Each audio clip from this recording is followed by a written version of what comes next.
Episode 3492, Time Together.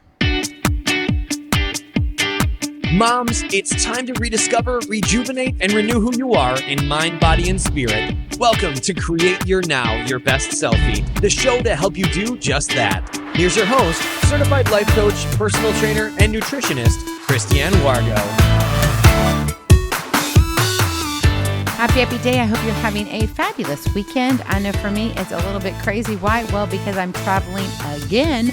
But guess what? I get to be here with you, and it's all about spending time together. For those of you who are brand new to Create Your Now, welcome to this incredible family. I'm so delighted of your presence. If you already even had the opportunity, you'll want to head over to createyournow.com, where you can learn more and sign up for the Kisses newsletter, the Keep It Simple strategy, everyday solutions to live, love, and impact. Well, this episode is brought to you by AIM, Inspiring Connection and Community. All right, well, I just got to tell you, when you have been married as long as I have been, which, yes, we are celebrating this week, 31 years of marriage. We have been together 34 and a half years. We got married after dating to the date, by the way, at 3.5 years. So it's very interesting how you look at things. And as the honeymoon phase of marriage fades, right, and the realities of life set in, because it happens, life happens at us, to us, for us, however you want to look at it, wherever your mindset is, maintaining that quality time together can become this challenge for many couples out there. And I know it has been for us.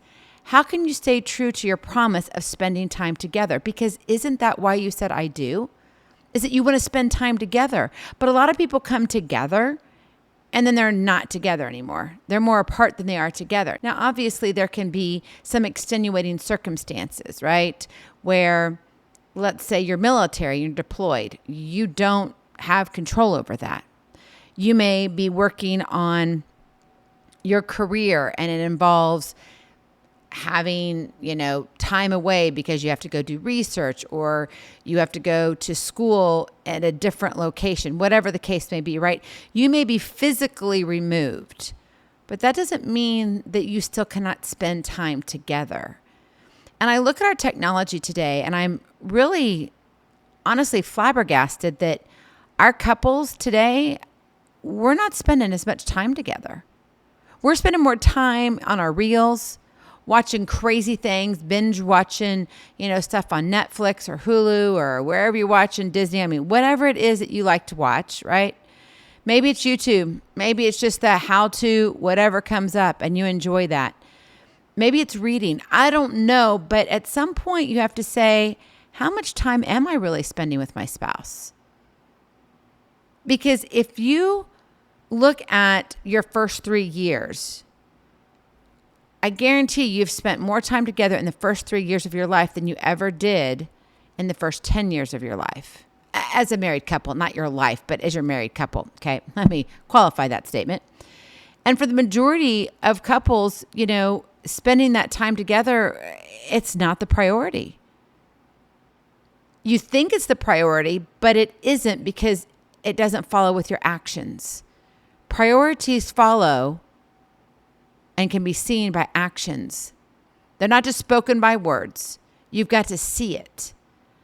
And so if you're one who is saying, you know what, gosh, yeah, I'm not spending that time every year that I need to be, you've got to look at it and say, how can I? How can we begin to spend time together? Because that's really the question that we need to be asking ourselves. Because there's no way you can have a strong foundation in your marriage if you don't spend time together. Now, extenuating circumstances, I get it. You figure a way to work around those seasons of life. And we all go through them. I'm going through one right now. And my husband and I, it's kind of a crazy season. And so we have to make specific time together. We carve it out. And sometimes it's like, will we ever? And we just keep looking forward like, yes, we will. We know we've got an end date. We know it's coming, but we still do the best we can. So I want to really look and kind of peel back the layers because I don't think we always realize where our time goes. We're like, oh, well, but I'm spending time. Well, if you're not, then where's your time going? So let's see where all that time is going so you understand where you're losing the excitement and romance because you're working on the responsibilities of life and not your marriage itself, which both are important, by the way. But if you want to have that life longevity with a marriage that's intact, you've got to spend time together. So what are those distractions? And I'm going to call them distractions only for the mere fact that they are something we can control to a degree, or it's a way we can handle it. Okay, so for example, your busy schedule, right? Juggling those work commitments. Well, you got to work because you've got to pay the bills. Okay, we get that. But how do you have that job that works within the time constraints that you want so you can spend time with your family, right? You've got the children's activities. As they grow older, they get more involved. Let me tell you, it gets harder the older they get. All the social engagements you have within your community or church, right? It can leave you with very little time together as a couple. I'm not saying you're not taking time together as a family, but it's just the two of you is what I'm talking about here. That's where the bond strengthens, okay? If you don't protect your schedule once in a while for each other, who's going to? What about your technology distractions? Come on. I know we're in that digital age of I can get everything right now and it's so fun. I can run to the store or literally have it airdropped in front of me by this drone or by a robot delivered, or maybe I just call Uber and they, Uber Eats brings it by. But when we get those technology distractions, what does it take away from? Our hearts. Think about that. Technology distracts our hearts. Another one here is our priorities.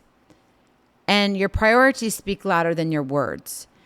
And it's unfortunate though, but after we get married, like on first, we're all on the same page. And it's like, yes, I love this. It's fabulous. We're together. It's the honeymoon. And we've got 1, 2, 3 years. Maybe you're lucky if you get to 5 years of a honeymoon phase. Very rarely, it doesn't last that long. It's usually within the first 3 years. And most of the time it's more like 18 months. And so what you have there is that all of a sudden now your spouse sees priorities differently than you do. And now when you thought you were on the right page and the same page, when you said I do, now you're on different pages. In fact, you might be in totally different books. Well, there's a problem, right? If you do not come together and support each other in the priorities that you have, then what foundation do you have as a marriage? I mean, quite frankly, why are you married? And I'm not suggesting that you end your marriage. That's not what I'm saying. I'm just asking these questions because they're legitimate. It's important. Here's another one, lack of communication, right? I mean, man, if you're not communicating, it's going to be an issue in your marriage. And who wants to spend time with someone who's not communicating? Because then what does that lead to?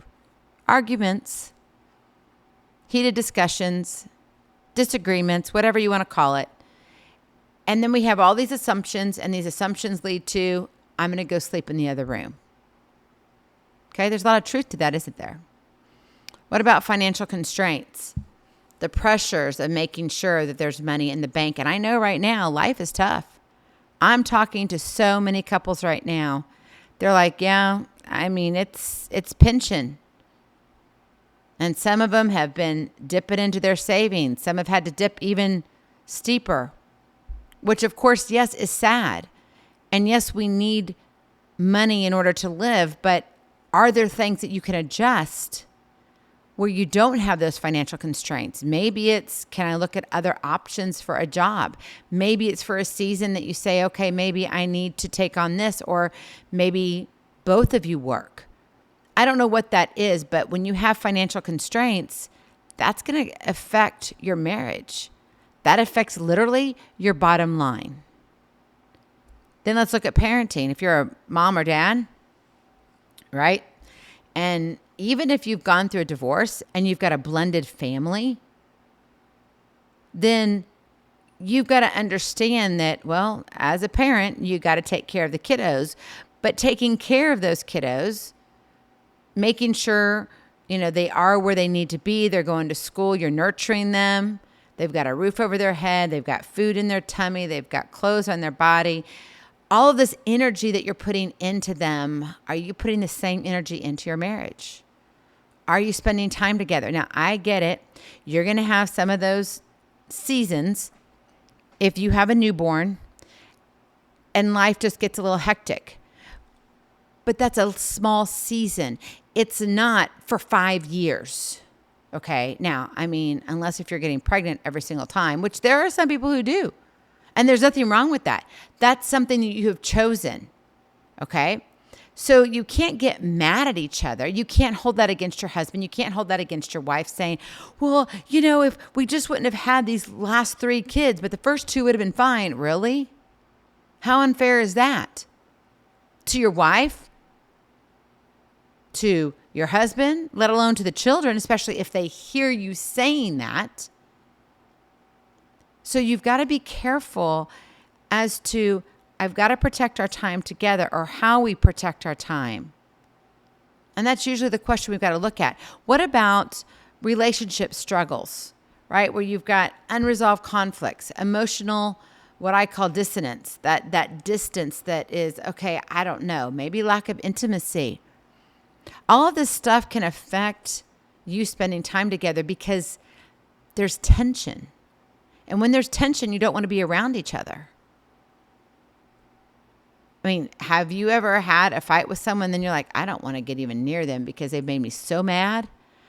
I just, no, I don't want to take it. So you just kind of have this hands-off approach. But that doesn't help you in spending time together. So what happens over time, your foundation becomes very rocky. And it becomes what? There's cracks in it. And then when you have the cracks in the foundation, you get all this stuff in there, and you don't know what grows. What about external pressures?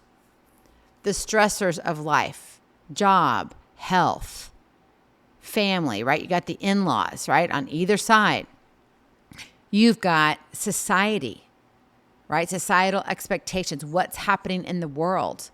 Man, it's great that we have technology, but it's also a curse at the same time. Why?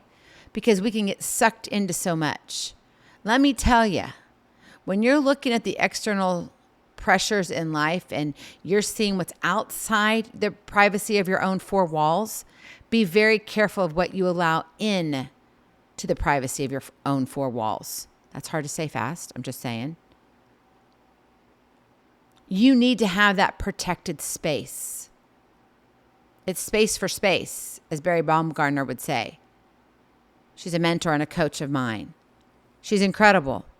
And it's interesting. We don't make space for space. We sit here and we just kind of go through it. In fact, we want to collapse time. Oh, I can cram it all in because I can do all of this. With technology, I should be able to do all of it. I'm right now looking at things with Create Your Now and what we're doing. And I'm like, okay, some things need to shift. And we are. We've got 2 different sets of audiences that we're serving. If you're an author or you want to be an author, stay tuned. I'm serious. We've got some stuff happening. I want to be able to serve you. But then we have my podcast listeners. And some of my podcast listeners are wannabe authors, right? Or they are authors. We've got some that come from our TV show. And our audiences overlap, which, of course, I call you my family. You are my family. I don't take that lightly. And my husband knows that what I do here means something.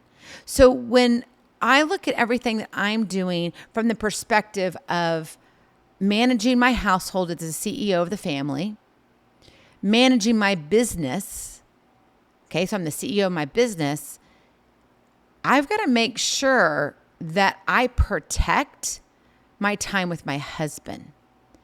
And so it's important that we take a moment and say, okay, I know we got technology. I know we can do just about anything nowadays.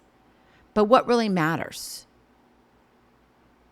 Because we're not guaranteed tomorrow, my friend. We're not. I just had a friend contacted me, and she said that her father, they just called in hospice. Breaks my heart.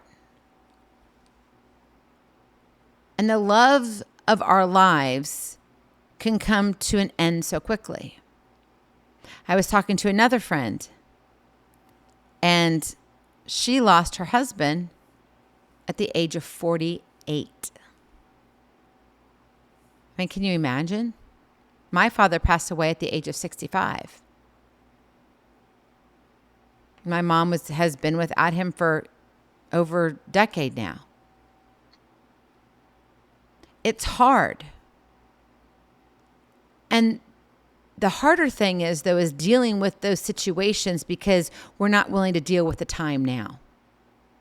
We think we have infinite amount of time, but we don't. Each of us have 24 hours in a day. How are you spending it? And are you spending it together as a couple? I'm not saying you have to spend all 24 hours together. I know that's not feasible. I know in reality, it's not going to happen. Now, if you can, I've got some couples that work together. They do and breathe life together. Everything they do is together. That is fabulous. That's wonderful. But they did that intentionally. You may be like, I don't have that. It's not an option for me, and that's okay. But take what you do have and protect that time. Because if you don't look at how to navigate these outside challenges where it's pressing in on your time as a couple, you're not going to be a couple in the end. So if you want to get to the other side, it's going to require compassion, right? That awareness, that heart throb of, I need to notice my husband. I need to notice my wife. The communication and the commitment. And that commitment comes from both of you. It's not just one of you, it's both of you. And that's the only way you can overcome this whole thing of spending time together as a team. You're better together for it. But in order to do it, well, you got to just do it. That is your Kiss to Keep It Simple strategy. Just do it. Stop making up excuses. Stop sitting here saying, I can't do this, Christiane. I don't have time for this. Oh, wait, hold on. What did you just say? Think about it. If you're using time in the sentence, that's going to tell you that, oh, I guess I don't really, well, okay, there's my problem. And we do everything we can to reason out that, oh, what I'm doing is right. Maybe what you're doing is not right, at least not for this season. Right? Change is a constant in life. There's ebbs and flows. So you have to figure out what works for the season that you're in. How are you showing up for your marriage? How are you showing up for your spouse? So in the midst of the chaos, how can you hold true to your promise of spending meaningful time together? Because I know we're not. I'm not all the time. I'm working at it, getting better. We're kind of in a transition now, and my husband and I both realize it. So we are addressing it as such. What are you doing? Well, one way you can do it is, number one, prioritize chats. It's all about effective communication. So you can navigate the complexities of marriage, because marriage is rough and tough, but it is also beautiful. It's exquisite. It's amazing. But it comes with work. Dr. John Gottman, a psychologist, said, staying connected and feeling close is important for marital satisfaction. In order to stay close, to feel that closeness, you got to be talking. Have you ever not been able to talk to your spouse for a period of time? And I'm not talking about just 1 hour. I'm not talking about texting. I'm talking about actually being able to hear your spouse's voice. Yeah, it's hard. I can remember when my dad would be deployed. It was hard on my mom. And I watched. There were times my husband was gone early on in our marriage, and it was before cell phones were there. I mean, we had the big bag phones, and that was only for emergency purposes. And he was the one traveling with it because he was gone. He was states away. And there was a high cost in having long distance phone calls. So we could only talk on the weekends. We had very limited time. We weren't making a lot of money then. And so we would chat, and I mean, it was like precious time. It was precious. But you had to prioritize that. We had to say, okay, at this time, we're going to come together every single weekend. You got to check in with your spouse about your schedule, how you're feeling, your needs. Both of you need to acknowledge this. Make time for that open and honest conversation so you can ensure that you are on the same page about your priorities and your commitments. Don't make assumptions. Assumptions, where does it get you? In the doghouse and worse. And right now with the heat, I don't want to be in the doghouse. I'm just saying. Number 2, schedule quality time. I would love to say you had quantity in there too, but in reality, it just isn't realistic. So let's look at the quality of the time. Life is busy, but it is essential to carve out that dedicated time for each other. Esther Perel says, it's not the amount of time spent together, but the quality of the interactions that truly matters. So back in the olden days, when my husband and I scheduled time on the weekend to get that 10 cents a minute, if you're old enough to know that, you'll remember that 10 cents a minute was a big deal. Even before we said I do, we had to wait for that 10 cents a minute.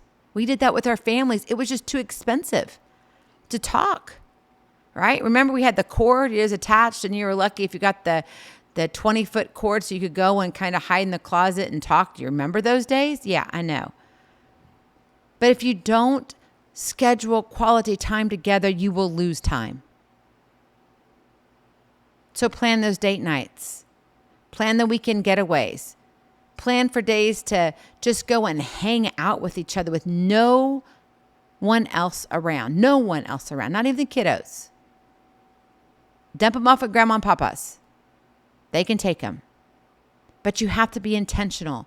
And by doing so and setting that time aside for each other, you get to nurture your connection and strengthen your bond.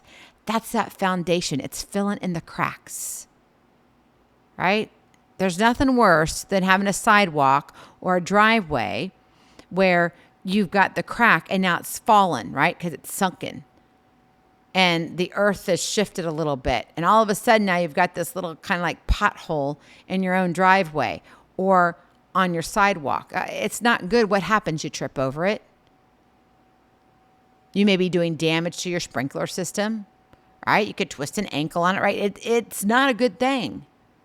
Well, same thing here, right? You want to strengthen that bond so you don't have the cracks, so you don't have the sunkenness of I'm not taking care of the foundation of our marriage.